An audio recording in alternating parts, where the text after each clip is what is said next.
నమస్తే, welcome to our channel. ఈరోజు మనతో పాటు ఉన్నారు దైవజ్ఞ డాక్టర్ యోగానంద శర్మ గారు. గురుగారు నమస్కారం. క్రితం ఎపిసోడ్లో 8 ముఖాల రుద్రాక్ష మాలని ధరిస్తే ఎంతటి అద్భుతమైన ఫలితాలు కలుగుతాయో చాలా చక్కగా వివరించారు. మరి ఈ ఎపిసోడ్లో 9 ముఖాలు కలిగిన రుద్రాక్ష మాలని ధరిస్తే ఎలాంటి అద్భుతమైన ఫలితాలు కలుగుతాయో వివరించగలరు? తప్పకుండా. ఈ 9 ముఖములు కలిగినటువంటి రుద్రాక్ష ఈరోజు తెలుసుకుందాం. తెలియచేస్తున్నవారు మీ యోగానంద శర్మ, శ్రీపీఠము రుద్రాక్షశాల Navaratna emporium, new Nallakunta, Shivam road, Hyderabad, SBI bank opposite and Chennai and Khammam. Phone number 9494409777. ప్రేక్షకులందరికీ కూడా శుభాభివందనాలు. ఈ 9 ముఖములు కలిగినటువంటి రుద్రాక్షకు చాలామంది అధిపతులు ఉన్నారు. చాలా అద్భుతమైనటువంటి రిజల్ట్ కూడా ఇది కలగచేస్తుంది. నవగ్రహముల అధిపతి, నవనిధులు, నవరత్నములు, నవధాన్యములు, నవబ్రహ్మలు, ఇలా నవ అంటే 9, 9తో వచ్చేటువంటి ప్రతిదీ ఈ 9 ముఖాల రుద్రాక్షకి అధిపతులుగా ప్రత్యధి దేవతలుగా చెప్పడం జరుగుతూ ఉంటుంది. జాతక భావంలో 9వ స్థానాన్ని భాగ్యస్థానము అంటాం. సౌత్ ఇండియాలో 9వ స్థానాన్ని పితృస్థానంగా, నార్త్ ఇండియాలో 10వ స్థానాన్ని పితృస్థానంగా, 9వ స్థానాన్ని జీవన స్థానంగా చూసేటువంటి లక్షణములు ఉన్నాయి. బారహస్పత్యమానం అంటారు అక్కడికి అది వర్తిస్తుంది, మనకి ఇది వర్తిస్తుంది. 9 ముఖములని భాగ్య భావములను తెలియచేస్తుంది. భాగ్యము అంటే సంపద. ఏమి సంపద? స్త్రీకి మంచి భర్త దొరకటం భర్తృ సంపద. పురుషుడికి అనుకూల దాంపత్యం పొందగలిగే స్త్రీ దొరకటం కళత్తర భాగ్యం. వీళ్ళిద్దరికీ మంచి సంతానం కలగటం సంతాన భాగ్యం. మంచి సంపాదన కలిగి ఉండటం ధనభాగ్యం. మంచి ఇల్లు ఉంటే గృహభాగ్యం. మంచి విద్య ఉంటే విద్యాభాగ్యం. ఇలాగ భాగ్యము అంటే ఒక మానవ జీవితానికి, ఒక జీవన గమనంలో ఏవేవి మనకి అవసరమో అవన్నీ భాగ్యములే. దాహం వేస్తున్న వాడికి నీళ్లు దొరకటమే భాగ్యం. ఆకలి వేస్తున్న వాడికి అంత ఆహారం దొరకటమే భాగ్యం. నిరుద్యోగికి ఉద్యోగం దొరకటమే భాగ్యం. ఉద్యోగం ఉన్నవాడికి అది ఊడిపోకుండా ఉండటమే భాగ్యం. ఇలా భాగ్యము అంటే సంపద, సుఖము సౌఖ్యము కలిగించేటువంటి సంపద, దాన్ని భాగ్యము అనాలి. సుఖ సౌఖ్యాలు లేనటువంటిది విజయమాల్య. 10,000 కోట్ల రూపాయలు అప్పులు ఉన్నాయన్నారు. దేశం వదిలి పారిపోయారు. పెళ్ళాం బిడ్డలకి దూరంగా ఒంటరిగా ఎక్కడో బతకటం. వస్తే ఏం జరుగుతుందో అని భయం. ఆ భయములను కలగజేసేటువంటి దాన్ని భాగ్యము అనరుగా, కష్టము అంటారు. అంటే ధనం కష్టాన్ని కూడా ఇస్తుంది, ధనం సుఖాన్ని కూడా ఇస్తుంది. ధనం లేకపోయినా పేదవాడికి సుఖం దొరుకుతున్నది. ధనమున్నా కొంతమంది ఐశ్వర్యవంతులకి నష్టం జరుగుతున్నది. ఆఫీసర్లు రోజు ఛానల్స్లో పేపర్లలో చూస్తున్నాం. కోట్లు ఏసీబీ వాళ్ళు రైడ్ చేశారు, పట్టుకున్నారు అని. మొన్న మధ్య ఒక ఛానల్లో ఏదో ప్రోగ్రాంలో ఎవరో ఒక వ్యక్తిని పట్టుకోవటం, ఈ వాష్రూమ్స్కి వేసినటువంటి గొట్టాలు కింద, ఆ గొట్టాల కింద మూత విప్పి కర్ర పెట్టి ఆఫీసర్లు పొరుస్తుంటే జల జల జల జల ఆ గొట్టాల్లో నుంచి నోట్ల కట్టలు, బంగారపు సామాన్లు, నగా నట్ర వర్షం గారినట్టు కారుతున్నాయి. అది భాగ్యమా? అది దురదృష్టంతో కూడుకున్నటువంటి భాగ్యం. సుకృతంతో కూడుకున్నటువంటి భాగ్యం ఏదైతే ఉంటుందో అది ఒక్కటి మాత్రమే మనిషికి సుఖాన్ని సౌఖ్యాన్ని ఆనందాన్ని ఇస్తుంది. కష్టపడుతున్నాం, ప్రతిఫలం చేతికి అందట్లా, లేకపోతే ప్రతిఫలం వస్తున్నది అది నిలబడట్లా. రూపాయి రావలసిన చోట పావలా వస్తున్నది, పావలా పోవలసిన చోట రూపాయి పోతున్నది. ఇటువంటి లక్షణములు జాతకంలో ఎవరికైతే ఉంటాయో వ్యక్తిగతంగా వాళ్ళందరికీ 9 ముఖములు కలిగినటువంటి రుద్రాక్ష ధారణ విశేషమైనటువంటి లక్ష్మీ కటాక్షాన్ని కలగజేస్తుంది. విశేషము అంటే ఇక్కడ రూపాయి సంపాదించేవాడు తెల్లారేసరికి వేసుకోగానే 100 సంపాదిస్తాడని కాదు. ఆ రూపాయి సంపాదించి వీడు ఎంత పర్సంటేజ్ అందులో అనుభవించగలుగుతున్నాడు ఆ శాతాన్ని పెంచుతుంది. అంటే రూపాయి సంపాదించి పావలా తిని ముప్పావలా నష్టపోగొట్టుకుంటున్నవాడు ఉన్నాడు. ముప్పావలా తినటానికి ఉండి పావలా పోతుంది. అదే పావలా ఖర్చు పెట్టవలసిన వాడు రూపాయి ఖర్చు పెడుతున్నాడు, వచ్చిన రూపాయి పోతోంది. పావలా ఖర్చు పెట్టవలసిన వాడు ₹1 ఖర్చు పెట్టి ₹1 దాచుకుండే అవకాశం ఉంటుంది. ఏదో ఒక రకమైనటువంటి మేలు మనకి జరుగుతుందో అది చేస్తుంది. ఎవరైనా సరే, ఇక్కడ సందర్భం వచ్చింది కనుక అంటున్నా, చాలామంది దేవుడికి కొబ్బరికాయ కొట్టి మొక్కులు మొక్కుకుని నాకు అది అయ్యాలి, ఇది అవ్వాలి, నాకు అది అయితే నీకు ఇది చేస్తా, నీకు ఇది అయితే నాకు ఇది అయితే నీకు అది చేస్తా అని. భగవంతుడిని ఎప్పుడూ కూడా నాకు ఇది కావాలి అని కోరుకోకూడదు.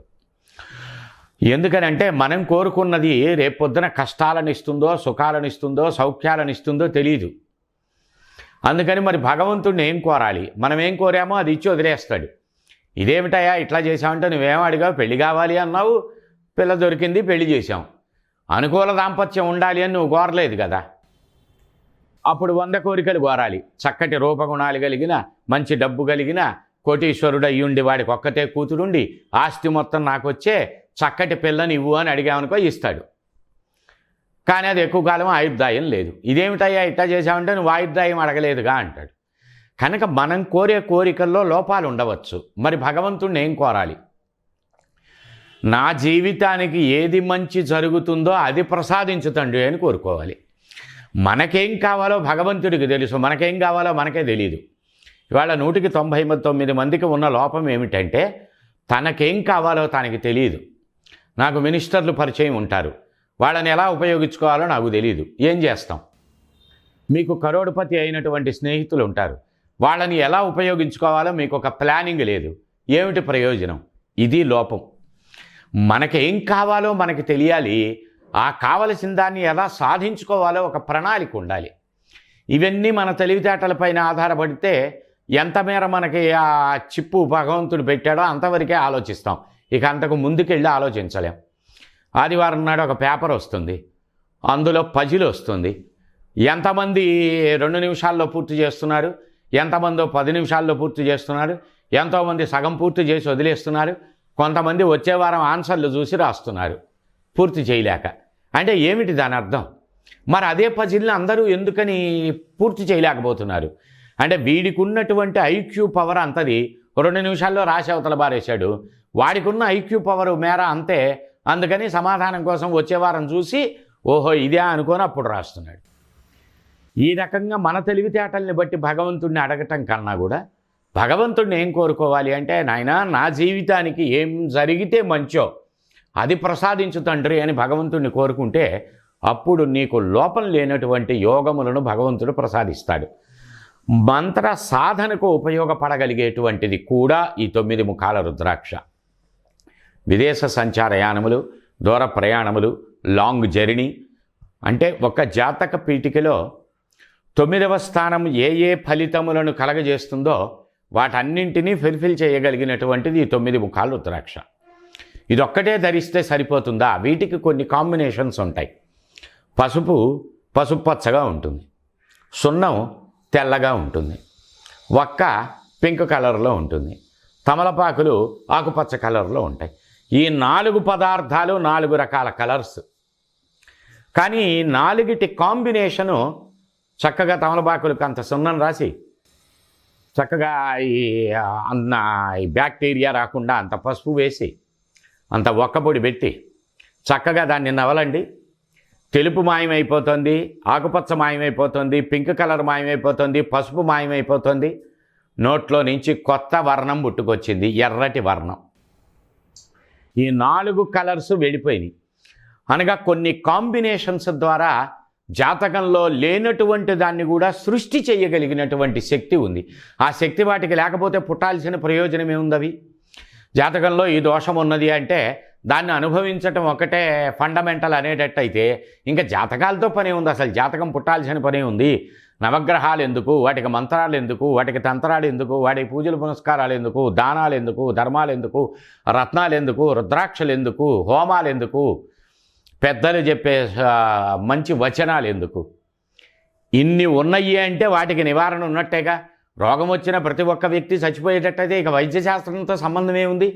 వైద్యశాస్త్రం ఉన్నది అంటే నువ్వు ఇంకా కొంతకాలం నీ వ్యాధుల నుంచి నువ్వు రక్షణ పొంది బతకటానికే. అది ఇచ్చే డాక్టర్ పైన ఆధారపడి ఉంటుంది. ఒకటి ఇస్తేనేమో రోగం తగ్గుతోంది, ఒక డాక్టర్ ఇచ్చినటువంటి మెడిసిన్తో అసలు రోగం ఉన్నవాడే పోవట్లేదు, ఉన్నవాడే ఉండటం లేదు, మనిషే పోతున్నాడు. అది ఇచ్చేటువంటి వ్యక్తి యొక్క నాలెడ్జ్పై ఆధారపడి ఉంటుంది. ఇలా మీకు సంపూర్ణ వివరాలను మీ జాతక పీఠికలపై చక్కగా తెలియచేసి ఎప్పుడు ఏది అవసరమో, ఎప్పుడు ఏ జాగ్రత్తలు తీసుకోవాలో, ఎంతవరకు జాతక భావాలను ఆచరించాలో సంపూర్ణంగా మీకు తెలియచేస్తూ కావలసిన నివారణలను తెలియచేసి ఆ నివారణలకు తగిన మార్గములను కూడా సూచిస్తూ జాతి రత్నములైన 1 నుంచి 21 ముఖములు కలిగినటువంటి రుద్రాక్షలైన ఇంకా పండితుల చేత జాతక దోష పరిహారముల కొరకు చేసే యజ్ఞయాగాది క్రతువులైన 1374 రకములైన పవిత్ర వస్తు సంచయముల సమాహార వేదికే ఈ శ్రీపీఠము రుద్రాక్షశాల and Navaratna emporium since 1990, Khammam, Chennai, Hyderabad. హైదరాబాదులో new Nallakunta, Shivam road, SBI bank ఎదురుగ్గా శ్రీపీఠము రుద్రాక్షశాల and Navaratna emporium. Phone number చెప్తున్నా, నోట్ చేసుకోండి, కాల్ చేయండి, అపాయింట్మెంట్ తీసుకోండి, కలవండి, మీ అనుమానాలన్నీ నివృత్తి చేసుకోండి. 9494409777. సదా మీ సేవలో. జై గురుదత్త.